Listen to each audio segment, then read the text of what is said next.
오늘도 주의 전에 올라오신 여러분을 주님의 이름으로 환영하고 축복을 드립니다. 예수님의 비유 중에 이런 비유가 있습니다. 이런 양들의 비유, 또 이런 은전의 비유, 그리고 이런 아들, 소위 탕자의 비유가 있습니다. 이런 비유들에게는 특징이 있고 동일한 것이 있습니다. 천국 잔치로 끝난다, 끝맺음을 한다라는 것들이지요. 특별히 이런 양, 이런 은전의 비유는 찾는 사람이 이웃 사람들을 모아놓고는 나와 함께 기뻐하자, 이런 양을 찾았노라, 이런 은전을 찾았노라, 함께 기뻐하면서 천국 잔치에 마을 사람들을 초대를 합니다. 이런 잔치를 생각하면 너도 나도 이 즐거운 잔치에 참여하고 싶은 마음이 있습니다. 그 기쁨에 동참하고 싶은 마음이 있단 말입니다. 이런 것을 찾아서 즐겁다라는데 괜스레 심술을 부리면서 그 자리에 참여하지 않은 사람은 없지요. 더욱이 자신의 잃어버린 것을 찾는데 전혀 도움을 준 것이 아닙니다. 그럼에도 불구하고 잔치에 함께 참여해서 기쁨을 나누는 것, 너무나 즐겁고 소중한 일입니다. 그런데 이와는 다르게 탕자의 비유는 좀 다른 구석이 있습니다. 왜 그런가 하면 아버지의 잔치가 흥겹게 벌어지는데 그 흥겹게 벌어져야 될 잔치가 흥겹지 못하기 때문입니다. 이런 잔치에는 절대 참여하지 않겠다라고 뻗대고 있는 큰 아들이 있기 때문에 그렇습니다. 큰 아들이 아버지의 잔치에 참여하지 못하고 뾰로뚱하게 다른 곳에 있다라는 그 이유는 어디에 있는가? 아버지가 너무나도 야속하게 느껴졌기 때문입니다. 아버지가 그토록 작은 아들을 기다리고 작은 아들이 돌아왔는 데는 그렇게 기뻐하는데 자신은 그렇게 기쁨을 아버지로부터 받지 못했다라고 여겼기 때문이지요. 그래서 아버지에게 불퉁거리면서 말을 합니다. 아니 아버지, 나는 이렇게 여러 해를 두고 아버지를 섬기고 아버지의 명령을 단 한 번도 어긴 적이 없는데 내가 친구들과 함께 즐겁게 놀 때에 염소 새끼 한 마리라도 주신 적이 있습니까? 그런데 창녀들과 어울려서 아버지의 재산을 다 삼켜버린 이 아들이 오니까 그를 위해서 살진 송아리를 잡는 것이 말이나 되는 것입니까? 라면서 불퉁거리면서 아버지에게 말을 합니다. 여러분, 큰 아들은 작은 아들에게 심술을 부리는 게 아닙니다. 아버지에게 화를 내고 있습니다. 아버지가 지금까지 내 아버지 앞에서 고생한 자신보다는 세상에 타락해서 방랑한 삶을 살아가는 작은 아들에게 더 관심을 가지고 있고 작은 아들을 더 사랑하고 있고 작은 아들에게 모든 걸 다 준다라고 생각했기 때문입니다. 이러한 큰 아들의 심술을 보면서 우리는 참 안타깝다라는 생각을 하게 됩니다. 그러자 아버지는 큰 아들에게 뭐라고 말합니까? 얘야, 너는 나와 늘 함께하지 않느냐? 내가 가지고 있는 것, 이 모든 것은 다 내 것이 아니냐? 재산으로 말미암아서 너무 그렇게 심술궂지 않았으면 좋겠다라고 당부합니다. 그러면서 자신이 왜 이렇게 기쁜지 그 기쁨의 이유를 이렇게 말합니다. 너의 이 아우는 죽었다가 살아났고 내가 잃었다가 되찾았다. 그렇기 때문에 너무나 기쁜 거야. 죽은 아들이 다시금 돌아와서 생명의 아들로 바뀌었으니 난 그것이 너무나 좋단다 라고 말하는 것입니다. 다른 이유가 없습니다. 만약 네가 작은 아들처럼 세상으로 나아가서 다 망해서 아무것도 가지고 오지 못한 그때에 다시금 나에게 돌아온다면 너에게도 똑같이 그렇게 해주겠다라는 말씀을 지금 하고 있는 것입니다. 여러분, 큰 아들의 실수는 지금까지 아버지와 함께 있으면서 그 아버지와 함께 기뻐하지 못하고 즐거워하지 못한 데 있습니다. 매일매일 아버지와 식탁의 규제를 나누면서도 그 식탁에 만족하지 못하는 모습을 봅니다. 큰 아들이 매일매일 아버지로 말미암아 감사하고 기뻐하는 마음을 마음속에 품고 있었다면 아버지의 큰 기쁨이 자신의 기쁨이 되었을 터인데 그는 그 기쁨을 발견하지 못했던 것입니다. 여러분, 지금도 여전히 하나님은 우리에게 큰 잔치를 베푸시면서 우리를 초대하고 계십니다. 아무것도 할 필요가 없습니다. 그저 잃어버린 영혼을 찾을 때에 함께 기쁨의 잔치에 참여해서 함께 즐거워하면 되는 것입니다. 여러분에게 하나님께서 다른 것을 말하는 것이 아니라 참여만 해다오, 그리고 함께 즐거워하자, 함께 기뻐하자, 그 말씀에 동참하면 되는 것입니다. 큰 아들처럼 아버지의 마음을 깨닫지 못하고 불퉁거리면서 큰 잔치를 외면하는 아들이 있다면, 꼭 있어야 하는 큰 잔치에 큰 아들이 참여하지 못함으로 말미암아 그 자리가 비어 있다면, 그 빈자리를 바라보는 아비의 마음은 기쁨이 있겠습니까? 수많은 사람 중에서 반드시 있어야 될 그 사람이 함께 해야만이 그 잔치는 더욱더 빛을 낼 수가 있고, 그 잔치 속에서 아빠는 미소를 지을 수 있는 것입니다. 많은 사람이 아니라 내가 정말로 사랑하는 그 사람, 내가 정말로 아끼는 그 사람, 그 한 사람이 잔자리에 참여할 때에, 그 자리에 채워질 때에 우리는 함께 기뻐할 수 있고 함께 은혜를 나눌 수 있습니다. 오늘 본문을 보게 되면 두 부류의 무리를 만나게 됩니다. 한 부류는 룻의 가족들, 룻과 룻의 가족들이고요. 또 한 무리는 두 천사입니다. 천사에 대해서 한번 생각해 보기를 원합니다. 성경에서 천사는 하나님께 보내심을 받은 사람입니다. 하나님께 보내심을 받아 소돔에 찾아왔으니 그들은 하나님의 메신저의 역할을 하는 것입니다. 하나님께 부름받은 사람, 이 사람을 원래 원어적인 모습으로 보게 되면 사도라고 부르게 됩니다. 그러니까 그리스도인이라고 말할 때는 넓은 의미, 광의의 의미에서 보게 되면 보내심을 받은 사람들이라고 할 수가 있습니다. 예수님께서 우리를 향해서 뭐라고 말씀하십니까? 하나님께서 자신을 세상에 보내신 것 같이 나도 너희를 세상에 보내노라 라고 말합니다. 그러니까 우리는 주님으로부터 보내심을 받은 천사가 되는 것이고, 주님으로부터 보내심을 받은 사도가 되는 것이고, 주님으로부터 보내심을 받은 그리스도인의 삶의 모습, 그것이 바로 저와 여러분의 정체성입니다. 이 정체성을 분명히 할 수 있는 우리가 되기를 소망을 합니다. 중요한 것은 보내주신 분이 계시다면 우리에게 어디로 가라, 보내심의 장소가 중요하지 않겠습니까? 두 천사는 하나님께 보내심을 받았습니다. 어디로요? 소돔 땅으로 보내심을 받았으니 소돔 땅으로 가야만 합니다. 소돔 땅이 아무리 좋지 않은 환경이라 할지라도 가야만 합니다. 그곳에 있는 사람들이 복음에 대해서 냉소적이고 그리스도인을 박해하는 곳이라 할지라도 하나님께서 보내셨으니 우리는 그곳으로 가야만 합니다. 그리스도인은 세상의 빛과 소금으로 부름을 받았다. 그래서 우리는 나는 세상의 빛이야, 세상의 소금이야, 내 삶의 자리 속에 내 정체성과 그 자존감을 품고 살아갑니다. 두 천사가 소돔으로 파송이 되었듯이 우리 또한 소돔 같은 가정, 소돔 같은 일터, 소돔 같은 세상으로, 세상의 빛과 소금으로 부름을 받았습니다. 소돔으로 가라는 주님의 명령에 순종해서 소돔으로 가는 것이 빛된 자의 삶의 모습이고 소금된 자의 삶의 모습이다라는 사실입니다. 만약에 이 말씀 앞에 순종하지 못한다면 저와 여러분은 그리스도인이라고 말할 수 없습니다. 그렇다면 하나님께서 왜 천사들을 소돔 땅으로 보내셨을까? 하나님의 말씀, 다시 말하면 하나님의 메시지를 전하게 하시기 위함입니다. 그런데 하나님의 말씀이 무엇일까? 오늘 17절 말씀에 보니 하나님 말씀에 대해서 이렇게 말합니다. 하나님께서 전하라고 하신 메시지가 무엇인가? 17절입니다. 같이 한번 읽어보겠습니다. 시작. 그 사람들이 그들을 밖으로 이끌어낸 후에 이르되 도망하여 생명을 보존하라. 돌아보거나 들에 머물지 말고 산으로 도망하여 멸망함을 면하라. 지금 천사가 전한 메시지는 무엇입니까? 빨리 소돔성이 멸망될 테니까 빨리 소돔성을 떠나가라, 소돔성에서 벗어나라 라고 말씀을 하고 있습니다. 여러분, 이 메시지는 좋은 소식이 아닙니다. 멸망에 관한 소식입니다.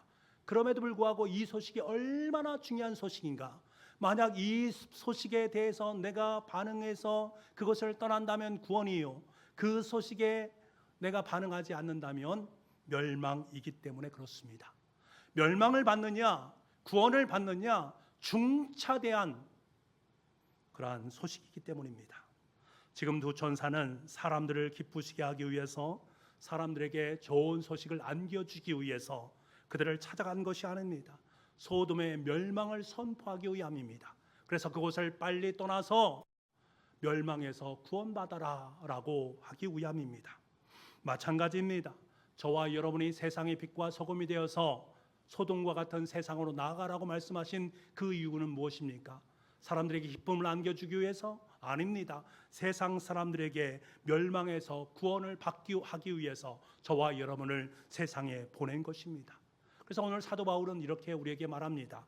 갈라디아서 1장 10절 말씀, 우리가 함께한 암송의 말씀인데요, 다시 한번 우리 같이 읽어보겠습니다. 시작. 이제 내가 사람들에게 좋게 하랴, 하나님께 좋게 하랴, 사람들에게 기쁨을 구하랴. 내가 지금까지 사람들에게 기쁨을 구하였다면 그리스도의 종이 아니니라. 여러분, 사도 바울이 복음을 전하면서 사람들에게 좋게 하기 위해서 내가 복음을 전한 것이 아니라 하나님께 좋게 하기 위해서, 하나님께 기쁨이 되기 위해서 내가 복음을 전했다라고 말을 하고 있는 것입니다. 하나님께서 무엇을 기뻐하셨을까? 하나님께서 전하라고 하신 그 복음의 말씀을 세상 사람들에게 전하는 것을 기뻐하셨습니다. 그래서 그 하나님이 기뻐하시는 그것을 나는 세상에 전해노라.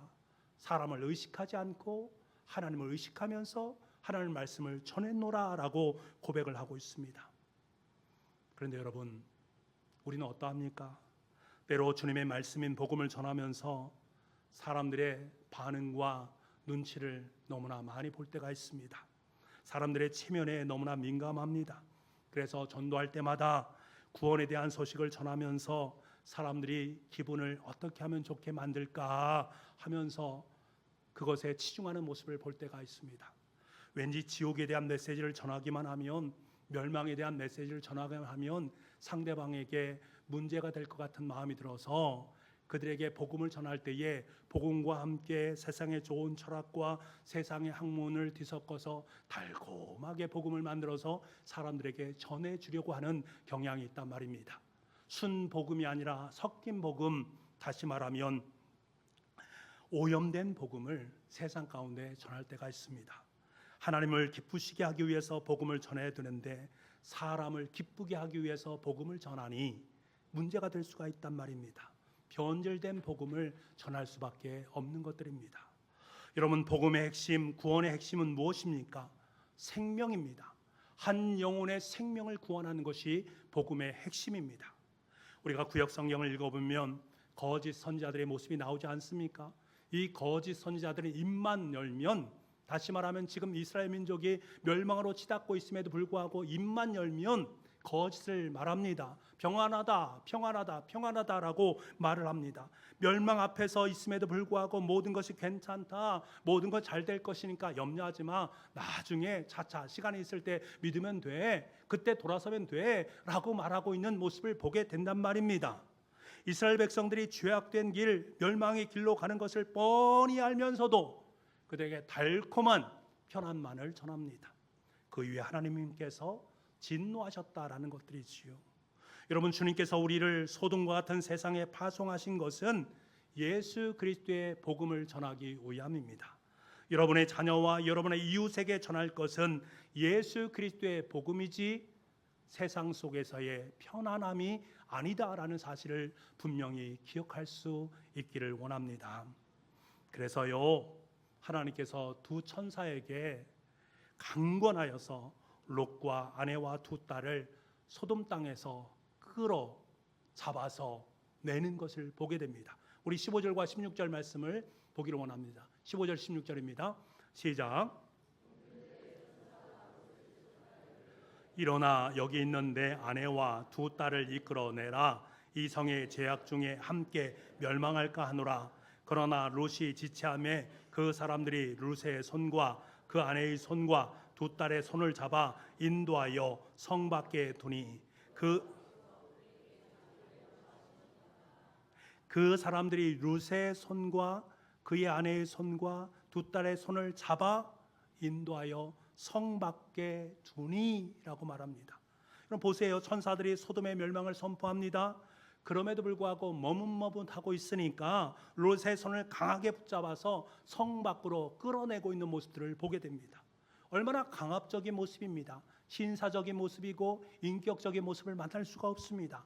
아주 강력하게 지금 이끌어내고 있는 모습을 보게 됩니다. 여러분, 여기에 무엇이 담겨 있습니까? 다급하신 하나님의 마음이 담겨 있습니다. 생명을 구원하기 위한 처절한 주님의 몸짓이 이곳에 담겨져 있습니다. 롯과 그의 아내와 두 딸을 구원하기 위해서 모든 수단과 방법을 다 동원하고 계신 하나님의 모습을 우리는 만나게 되는 거예요.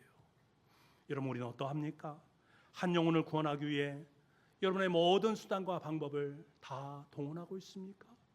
정말 한 영혼, 내가 사랑하는 그 사람을 구원하기 위해서 눈물과 사랑을 전부 내어드리고 있느냐 말입니다. 우리는 한 영혼을 살리기 위해서 그의 옷자락을 끌어 잡아 당겨야만 합니다. 강건하여 주님의 복음을 듣도록 해야 됩니다. 무례한 것처럼 보인다고요? 아닙니다. 생명과도 바꿀 수 없는 것이 바로 복음이기 때문입니다. 만약 여러분의 자녀가 죽음의 지옥불을 향해서 달려가고 있는데 우리 아들 잘하고 있다, 우리 딸 잘하고 있어 라고 박수치고 있다면 여러분, 부모된 입장에 이것이 바른 삶의 태도입니까? 죽음의 불꽃을 향해서 자신의 날개를 다 태우고 즐거워하고 있는데 잘하고 있어, 평안아, 걱정하지 마, 염려하지 마 라고 말하고 있다면 그 말이 맞는 말입니까? 큰 잔치가 열리는데 정작 있어야 될 그 자리에 내 자녀와 내 부모와 내 사랑하는 사람이 없다면 얼마나 마음이 아프겠습니까? 꼭 있어야 될 그 하늘 천국의 그 자리에 나의 사랑하는 사람이 없다면 얼마나 마음이 아프겠습니까? 불쌍한 그 영혼을 위해서 눈물과 기도로 나아가야 되지 않겠습니까? 그들에게 복음을 듣도록 목 놓아 외쳐야 되지 않겠습니까? 우리의 삶의 자리 속에 그러한 모습이 필요해야 되지 않겠습니까? 여러분, 구원받은 것으로 만족하십니까? 내가 구원받았으니 됐어, 내 남편, 내 아내, 내 자녀 그렇게 중요하지 않아, 편하게 잘 지나면 돼 라고 말할 수 있느냐 말입니다. 누가복음 14장 말씀을 보면 어떤 사람이 큰 잔치를 배설을 하지 않습니까? 그리고 사람들을 초청합니다. 초청한 사람들을 불러 모으니까, 종들 보내서 불러 모으니까 사람들이 오질 않습니다. 그때 주인이 뭐라고 말합니까? 야, 종들아, 길가로 나가서 사람들을 강권하여 데려와서 내 집을 채우라 라고 말합니다. 주님, 우리를 보내셔서 죽어가는 영혼 강권하게 데려와서 내 집을 채우라 라고 말씀을 하고 있습니다. 주님의 열정, 주님의 마음이 바로 이것입니다. 죽어가는 영혼을 보지 못하는 거예요. 강권적이라도 그를 데려와서 주님의 천국 잔치에 참여하기를 원하시는 것이 주님의 마음이고 주님의 열정입니다. 사랑하는 여러분, 우리는 지금 러브 153 전도잔치를 선포하고 전도 대상자를 작성하고 이들을 위해서 새벽부터 중보 기도를 하고 있는 가운데 있습니다. 다솜 전도대를 중심으로 현장에서 하늘 향기 전도를 행하고 있고, 항존직을 중심으로 해서 새벽 예배를 깨우면서 새벽에 기도를 하고 있습니다.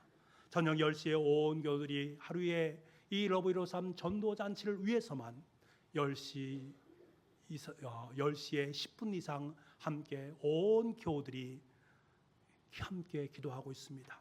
여러분에게 나누어드린 이 기도문을 가지고 기도하고 있습니다.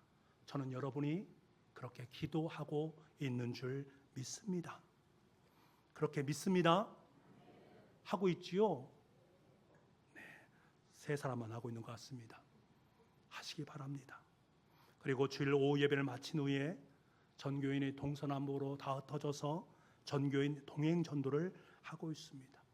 오총 기도실에서는 계속해서 릴레이 기도가 진행되고 있습니다. 여러분께 묻습니다. 그 이름 속에, 그 자리에 내가 있는가? 하나님께서 저와 여러분을 부르셔서 그 자리에서 기도만 좀 해주면 안 되냐? 다른 건 다 못해도 괜찮으니 우리 함께 그 일에 동참하자 라고 말씀하시는데, 나의 이름이 과연 그 속에 있는가? 여러분, 한번 자신에게 질문할 수 있기를 원합니다. 눈물의 기도 없이는 열매는 없습니다. 여러분의 자녀들이 여러분의 눈물 없이 구원을 받을 수 있다고 여기십니까? 아닙니다. 이 땅에 잃어버린 영혼들을 향해서 흘리는 눈물이 어둠의 소돔 땅을 적실 때에 하나님 역사하기 시작하는 거예요. 여러분의 눈물로 소돔 땅을 적실 때에 하나님 일하기 시작하는 것입니다. 여러분의 삶 가운데 그러한 은혜가 있기를 간절히 소망합니다. 근본 러브 153 전도잔치에 적절로 함께 동참하셔서 소돔 땅에서 멸망으로 달려가고 있는 영혼들을 향해서 선포하고 기도할 수 있는 은혜가 있기를 간절히 소망합니다. 하나님께서 여러분의 눈물의 기도를 결코 외면치 않으십니다. 반드시 하늘의 결실을 맺어갈 줄 믿습니다. 한번 해보자, 한번 해보자라는 거예요. 우리 한번 이 놀라운 은혜하에 함께 동참하고 기도하며 나아가보자라는 것들입니다. 주님께서 말씀하신 것처럼 강권하여 내 집을 채우라는 말씀에 합당하여서 500명의 예배자가 함께 예배하면서 하나님의 놀라운 역사를 이루는 그 현장을 함께 묵도할 수 있기를 간절히 소망합니다. 하나님 그렇게 이루실 줄 믿습니다. 그렇게 해나가실 줄 믿습니다. 자, 이제 그렇다면 롯의 가족을 한번 생각해 봅시다. 천사들이 임박한 멸망을 선포했을 때에 롯과 그의 식구들은 어떻게 반응합니까? 16절 말씀에 보니 그러나 롯이 지체하며 천사들은 너무나 다급하고 강력하게 소돔 땅이 멸망하니까 그들을 이끌어내기 위해서 손을 붙잡아서 끌어내고 있는데 이 롯은 주저하고 있는 모습을 보게 됩니다. 왜 그렇게 주저하는 것입니까? 무엇 때문입니까? 아마도 그동안 쌓아놓은 물질과 재물과 터전 때문일 것입니다. 당시 소돔 땅은 물과 풀이 풍성한 땅, 평지였기 때문에 롯은 많은 가축과 양떼를 키웠습니다. 이 모든 것을 다 놓고 가려니 마음에 미련이 남게 되는 것들입니다. 그동안 내가 얼마나 열심히 쌓아놓은 재산인데 그동안 소돔 사람들로부터 멸시와 천대에서 불구하고 목숨을 걸면서 지켰던 재물이고 쌓았던 짐승들인데 어떻게 이것을 놓고 갈 수 있겠어? 라고 생각하니까 머뭇하고 주저하고 있는 것입니다.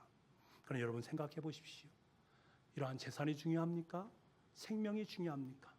주는 우리에게 너무나 분명하고 선명하게 말씀하십니다. 생명이 중요하다. 마가복음 8장 36절 말씀에 사람이 만일 온 천하를 얻고도 자기 목숨을 잃으면 무엇이 유익하리요? 온 천하를 네가 다 얻어도 생명이 중요하다. 그것을 다 잃어도 괜찮고 너의 생명을 구원하는 것이 가장 중요하다. 목숨이 중요한 것입니다. 생명을 재산과 바꿀 수 없는 것입니다. 그런데 롯은 생명보다 재물에 더 관심을 가졌으니 자신이 쌓아놓은 그 물질을 바라보니 주저하고 있는 모습입니다. 롯의 모습이 우리의 모습 아닙니까? 어디 롯만 그렇습니까? 롯의 아내도 마찬가지지요. 롯의 아내는 소돔 땅에서 도망치다가 천사가 뒤를 돌아보지 마라 라고 하니까 뒤에 남겨온 그것들을 생각하니까 돌아볼 수밖에 없는 것입니다. 그러다가 소금기둥으로 변했습니다. 사위들은 어떻습니까? 롯이 자기의 딸들과 사위들에게 여호와께서 이 성을 멸할 테니 빨리 이곳을 빠져나가라 라고 말했을 때에 이 사위들은 무엇이라고 여겼습니까? 성경에 보니까 농담으로 여겼더라 라고 말합니다. 하나님의 말씀을 농으로 여겼습니다. 하나님의 선포를 믿지 않은 것이지요. 여러분 이것이 소돔 땅을 살아가는 사람들의 특징이요 소돔인들의 특징입니다. 구원에 대해서 복음에 대해서 냉소적이고 농담으로 여깁니다. 하나님의 말씀을 무시합니다. 하나님의 말씀을 귓등으로 듣습니다. 하지만 보십시오.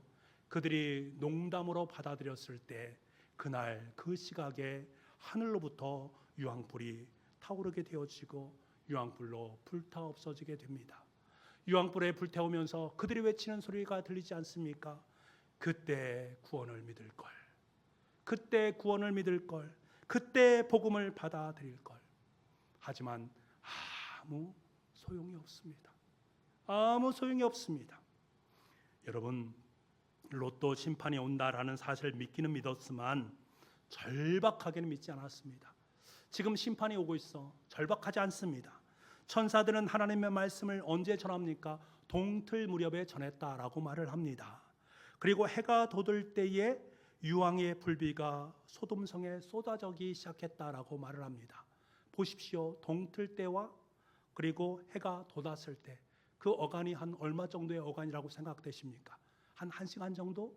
한두 시간 정도밖에 되지 않습니다. 인간은 자신 앞에 닥친 이 한두 시간 후의 멸망에 대한 부분을 별로 생각하지 않습니다.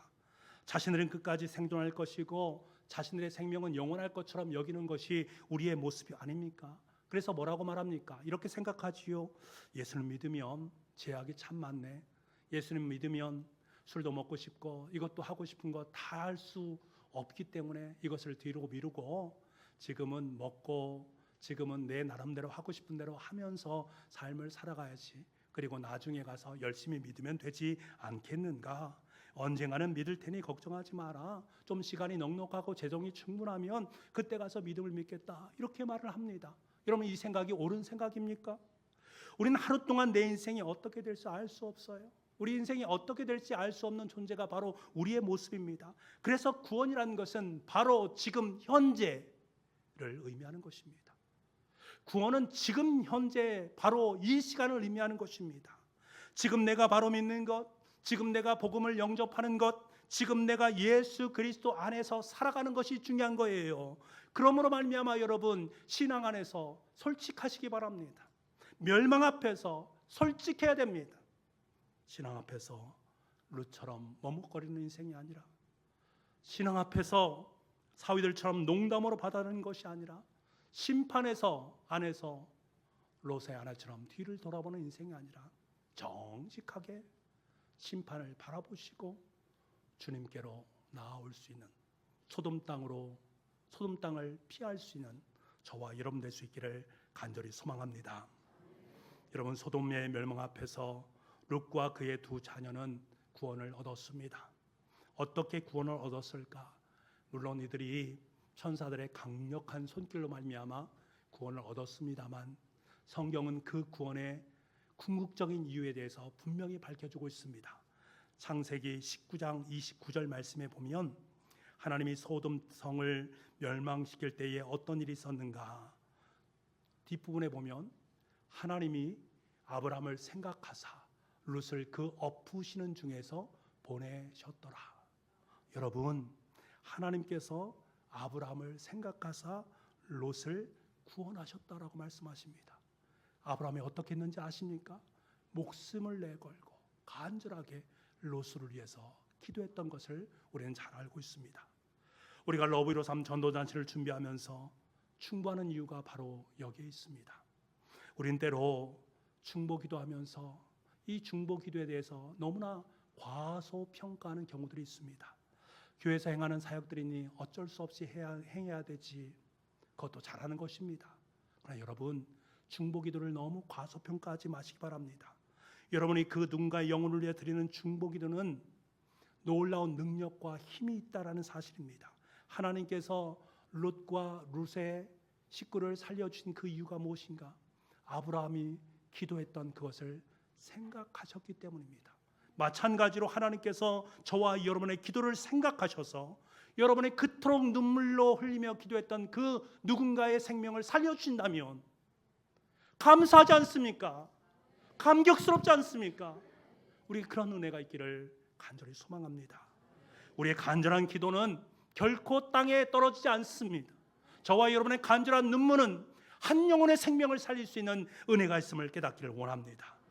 그래서 마침내 천국 잔치가 벌어지는 그 자리에 있어야 될 그 사람, 여러분의 중보기도를 통해 있어야 될 그 사람이 그 자리에서 함께 주님의 나라를 위해서, 주님의 영광을 위해서 찬양하고 기도하고 있다면 그것보다 더 행복하고 기쁜 일이 어디 있겠습니까? 여러분, 지치 말고 눈치 보지 말고 하나님의 메신저가 되어서 세상 속에 꼭 있어야 될 그 사람에게 하나님의 복된 복음을 전할 수 있기를 원합니다. 한 영혼의 생명은 저와 여러분에게 달려 있습니다.